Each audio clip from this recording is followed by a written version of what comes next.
रो रही है, अब क्या करूं?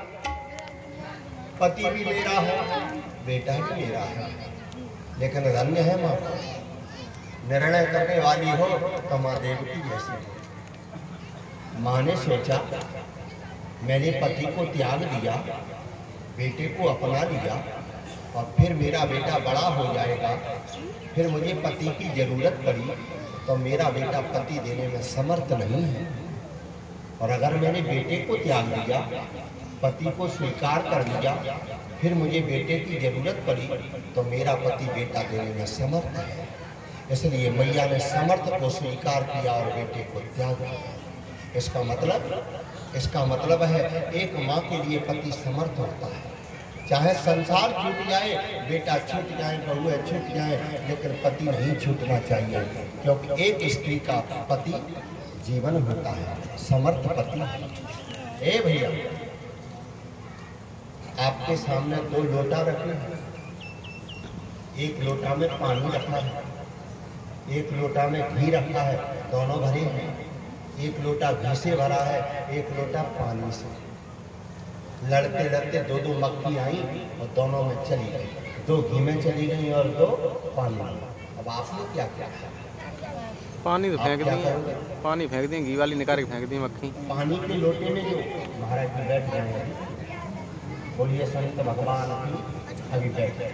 कृष्ण जन्म है, या किसी को भी नृत्य करने का अधिकार है, अभी बैठ गए, अभी बैठ जाए, क्योंकि कृष्ण जन्म की कथा चल रही है।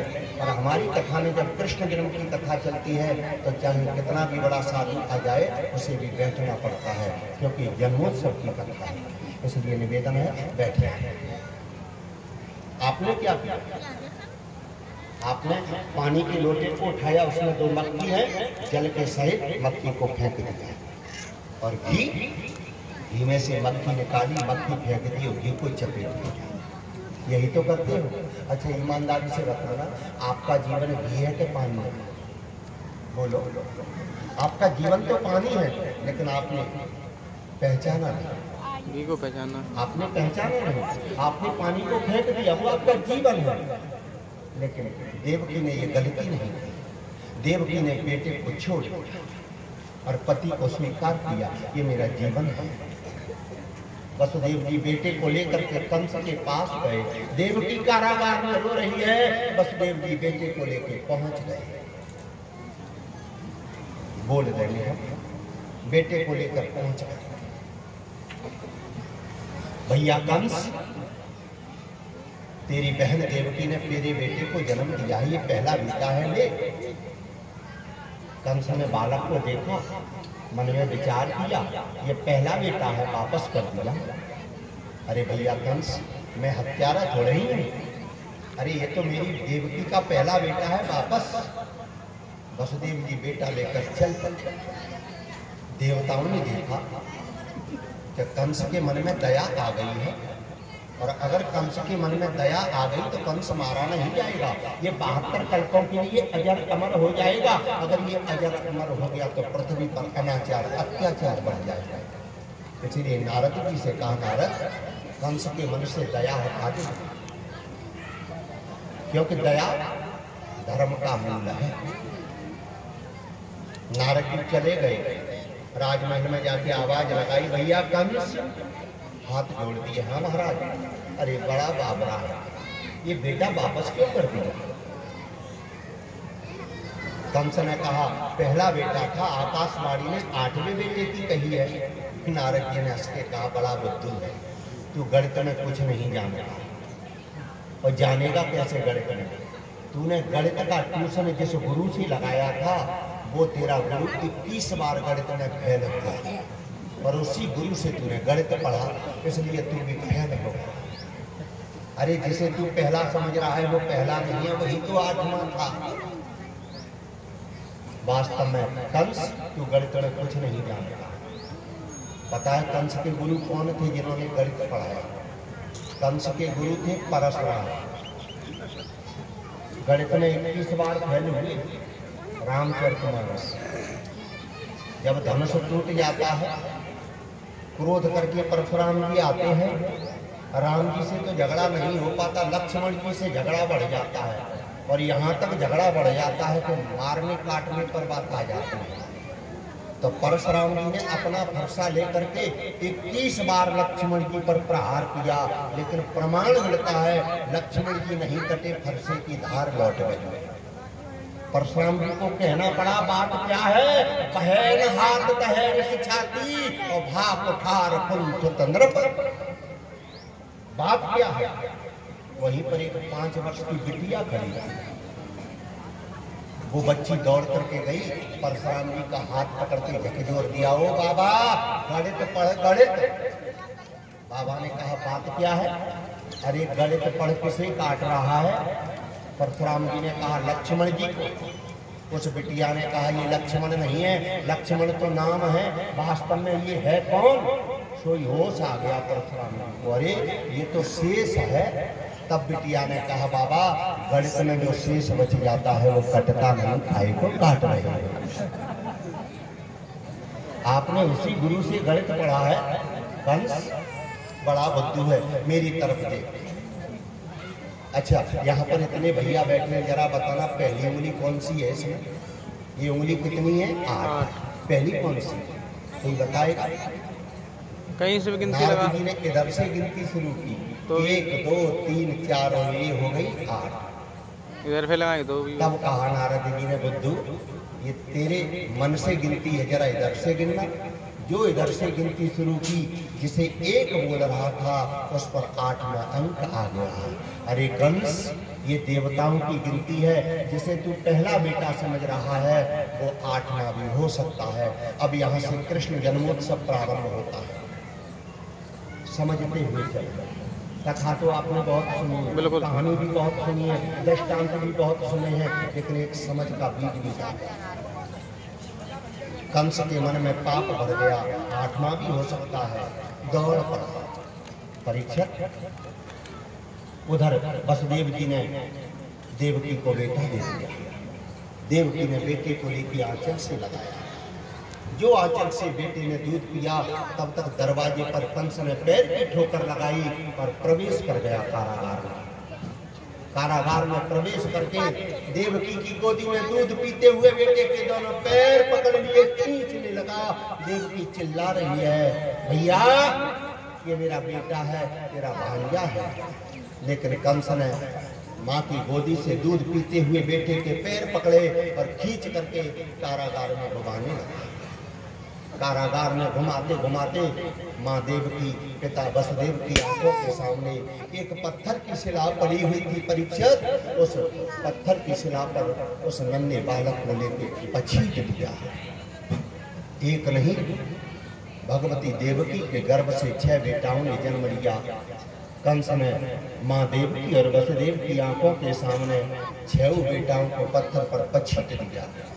जब पत्थर पर बच्चे को पछीटता है, उस पत्थर की उस बेटे के मुंह से आवाज आती है, माँ, और उसके शरीर का जो खून में बूंद है वो देवकी और वसुदेव के आंचल को भिगो देती है।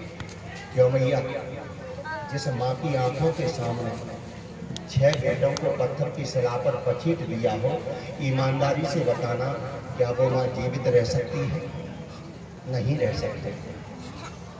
पागल हो गई देवकी। कभी हंसती है, कभी रोती है, कभी गीत गाती है।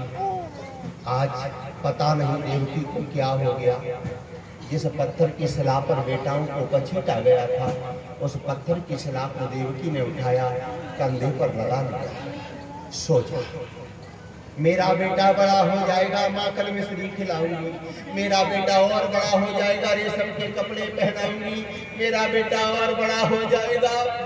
जब देवकी इस पत्थर की शिला पर अपने मनोविकार बिखेर रही थी, वसुदेव जी समझ गए ये पागल हो गई।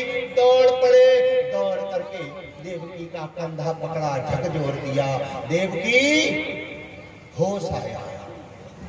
और होश आते ही देवकी ने वसुदेव जी के चरण पकड़े और प्रतिज्ञा कर दी, प्रभु मैं क्षमा चाहती हूँ।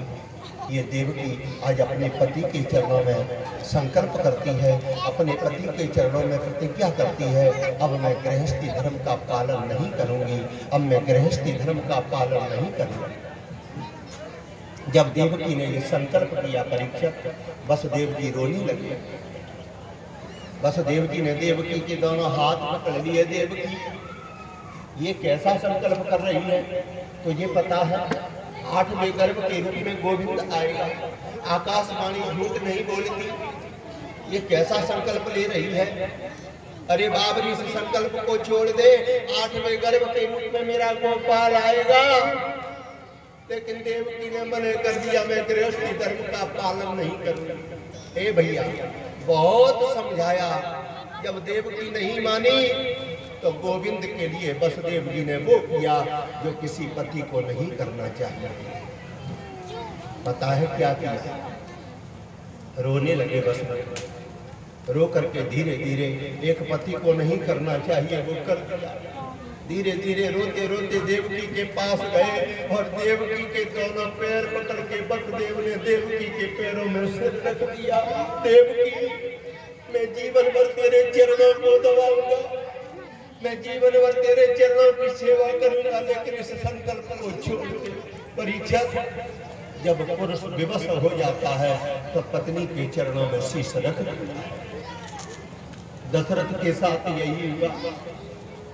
कैकेयी ने जब वरदान मांगा, दशरथ जी ने हाथ जोड़ के कहा, कैकेयी मैं सबके बिना रह सकता हूँ, लेकिन राम के बिना नहीं रह सकता। मेरे राम को वन में मत भेज, तू अयोध्या का राज्य ले ले, सब कुछ ले ले।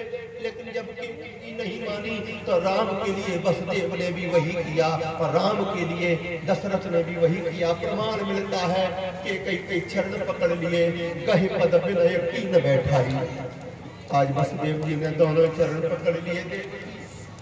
मैं जीवन भर तेरे चरणों में लेटा रहूंगा, तेरे चरणों की सेवा करता रहूंगा, लेकिन ये व्रत मत ले, 8वें गर्भ के रूप में मेरे गोविंद को आने दे।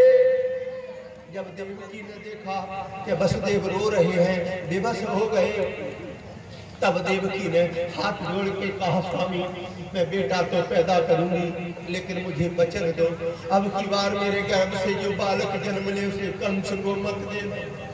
आपको पता नहीं है मेरे ऊपर क्या बीत रही है। वसुदेव जी ने संकल्प लिया और रोते रोते कारागार की देहरी पे आके बैठ गए वसुदेव जी।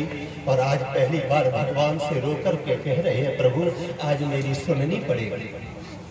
रो रहे हैं और भगवान से कह रहे हैं, मेरे जीवन के आधार हरे आ जाओ एक बार। मेरे जीवन के आधार हरे आ जाओ एक बार। मेरे जीवन के आधार हरे आ जाओ एक बार। मेरे जीवन के आधार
इन बच्चों को रोको तो कथा में आनंद आएगा।